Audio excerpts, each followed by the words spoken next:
Hello bachcho, let's see this question. So the question says, as the upper half of an inclined plane with an inclination theta is perfectly smooth, while the lower half is rough. A body starting from rest at the top will again come to rest at the bottom if the coefficient of friction for the lower half is given by what? So here we will write the key concept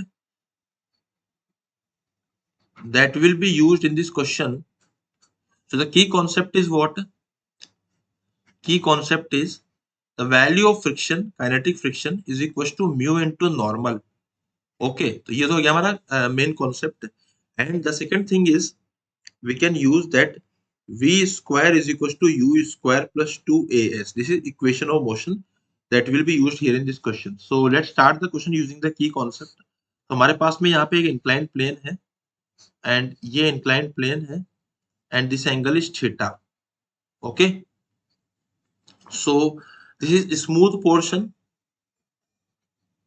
and this is rough portion, है ना.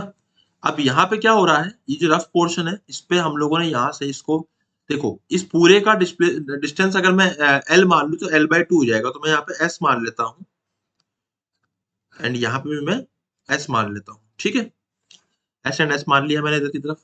अब यहाँ पे क्या हो रहा है कि इस तरफ हम लोग कहेंगे यहाँ पे फोर्स लगेगा एम जी साइन थीटा, है ना. और स्मूथ है तो यहाँ तक कुछ स्पीड इसको मिल जाएगी. तो हमने मान लिया कि जो स्पीड थी यहाँ जीरो थी एंड यहाँ पहुंच के कुछ स्पीड हो जाएगी v, एंड यही स्पीड यहाँ जाके दोबारा जीरो हो जाएगी, v dash final is again zero. लेकिन अगर मैं यहाँ पे अगर इसका मैं एफबीडी ड्रॉ करता हूँ इस पॉइंट पे, तो इस पॉइंट पे क्या हो रहा है, देखिए नीचे की तरफ तो लगेगा एम जी साइन थीटा जो कि ऑलरेडी लग रहा था हमारा, है ना. एंड अब यहाँ पे लगने लग जाएगा फ्रिक्शन. तो basically M G sine theta इधर लगा यहाँ तक और इसके बाद फ्रिक्शन लगेगा आगे, तो फ्रिक्शन की वजह से दोबारा रुकेगा ये. तो अगर मैं बात करता हूँ फर्स्ट हाफ की, फर्स्ट हाफ जर्नी, तो फर्स्ट हाफ में क्या हो रहा है, इसका u जीरो था और v हो जाएगा मेरा समथिंग v. तो मैं लिखूंगा यहाँ पे v square is equal to u square plus 2 into a into s. तो what is the value of v? तो v स्क्वायर की वैल्यू आएगी 0 plus 2 into acceleration multiply by displacement कितना हो जाएगा, यहाँ पे s मान लेता हूँ मैं ना. तो मैंने v की वैल्यू लिख दी 2 इंटू a इंटू सॉरी. अब मैं बात करूंगा पहले यहाँ पे a की. एक्सेलरेशन क्या आएगा, तो a की फोर्स लग रहा है g sine M G sine theta, तो जो एक्सेलरेशन आएगा इस कंडीशन में वो आएगा g sine theta. One second, इसको मैं यहाँ पे नहीं, है ना, मैं मान लेता हूँ कि यहाँ पे जो एक्सेलरेशन आ रहा है it is g sine theta. Okay, तो एक्सेलरेशन की जो वैल्यू आएगी हमारी वो g साइन थीटा आएगी यहाँ से. वन सेकेंड यार, हाँ g साइन थीटा. तो मैं आप v की वैल्यू लिख दूंगा तो it will be 2 into g sine theta into s का under root. This is my what, this is my v. Okay, ये हो जाएगा हमारा v. ठीक है, under root of 2g sine theta into s. अब हम बात करेंगे यहाँ पे नेक्स्ट पोर्शन की. तो नेक्स्ट पोर्शन में क्या हो रहा है, जो हमारा एक्सेलरेशन आएगा यहाँ पे, है ना, ये वाला एक्सेलरेशन को a डैश मान लेता हूँ. तो जो नेक्स्ट पोर्शन का एक्सेलरेशन आएगा सेकंड हाफ का, सेकंड हाफ, तो acceleration will be equal to mg sin theta which is the net force minus mu mg cos theta. क्योंकि फ्रिक्शन की जो वैल्यू होती है वो म्यू इनटू नॉर्मल होती है एंड नॉर्मल की जो वैल्यू आएगी वो यहाँ पे mg cos थीटा के इक्वल आएगी.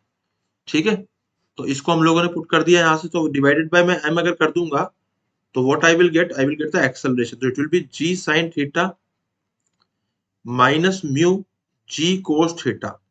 This is my new acceleration which is a dash.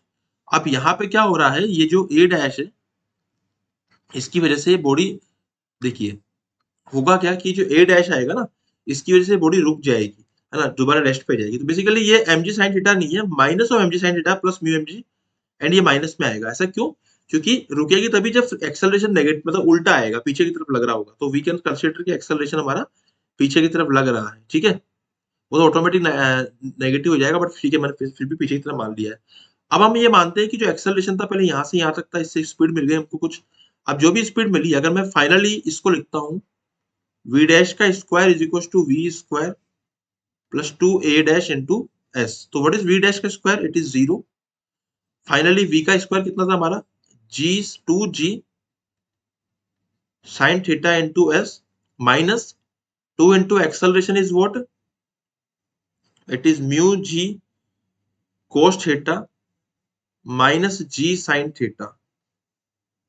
Okay, multiply by displacement. Displacement हो जाएगा हमारे यहाँ पे s।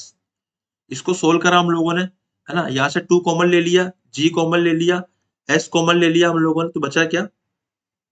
साइन थीटा माइनस, इसको लिख दूंगा मैं कोस थीटा माइनस, है ना, mu cos theta minus sine theta. Okay, is equal to 0। तो यहाँ पे हमारा जो वैल्यू आएगी माइनस माइनस ये प्लस हो जाएगा बेसिकली, तो प्लस साइन थीटा। तो ये कितना आ जाएगा हमारा यहाँ पे? Sine theta is equal to हमारा आ रहा है म्यू कोस थीटा। तो जो म्यू की जो वैल्यू आ रही है हमारी यहाँ पे, जो म्यू की वैल्यू आ रही है इस क्वेश्चन के अंदर, वो कितनी आ रही है? 1 सेकेंड। यहाँ से हम लोग कह सकते हैं, देखो 1 सेकेंड, ये आ रहा है मेरे पास 2g sin थीटा एंड ये आ रहा है हमारे पास में 2 mu g cos theta minus g sin theta into s। तो s तो मैंने ऐसे कॉमन ले लिया है, ठीक है।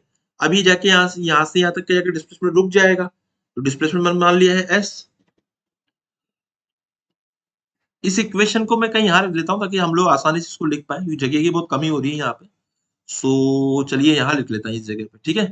तो यहाँ मैं फाइनल इक्वेशन लिख रहा हूँ यहाँ पे। अब देखो क्या आएगा, 2 sin theta this will be equal to mu cos theta, and ये आ गया मेरा आंसर। आप इसको डिवाइड कर दीजिए, तो म्यू की वैल्यू जो आएगी वो आएगी 2 sin by cos is tan theta. Okay, so it is matching with option number 2। Option number 2 is my final answer। I hope you understood it well। Best of luck।